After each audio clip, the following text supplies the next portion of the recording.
Colorado's highest court overturned a ruling from a district court judge who found that Trump incited an insurrection for his role in the 6th Jan Capitol attack. The ruling makes Trump the first presidential candidate in U.S. history to be deemed ineligible for the White House under a rarely used provision of the U.S. Constitution that bars officials who have engaged in insurrection or rebellion from holding office. The court concluded that the U.S. Constitution bars the frontrunner for the Republican nomination in 2024 from appearing on the ballot because of his role instigating violence against the U.S. government. Here is President Trump reacting to this judgment in Iowa. Listen in.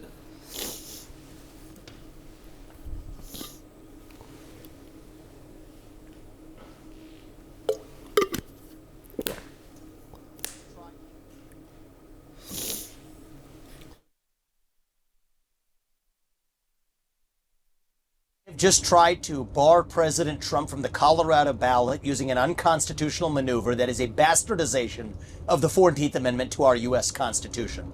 This was a provision, Section 3, that was designed to bar Confederate members, people who switched to the Confederacy, from actually being able to serve. That's very different than what's at issue here, to say the least. This is a hollowed out husk of what the country was built on.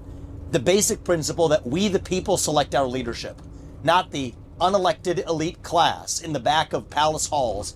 That's old world Europe, not the United States. International affairs expert Mr. Ravinder Sachdev joins us on the broadcast to talk more about this. Mr. Sachdev, what kind of a problem is this going to be for Donald Trump, who was in fact very confident of coming back into the White House in 2024? Thank you, sir. It would definitely be, it's another challenge for Trump.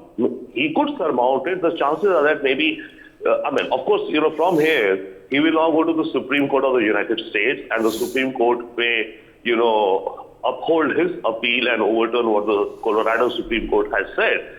But still, it's definitely a huge and unprecedented challenge that he's facing. On the other hand, Trump and his base are pretty familiar with, the various legal cases against him.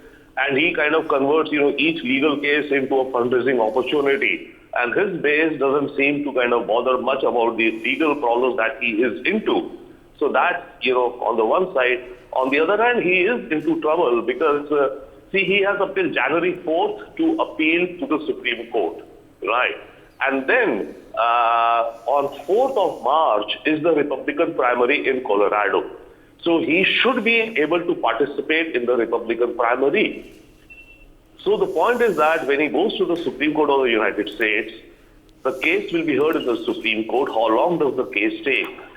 Can there be a chance that the case will not be decided before the 4th of March?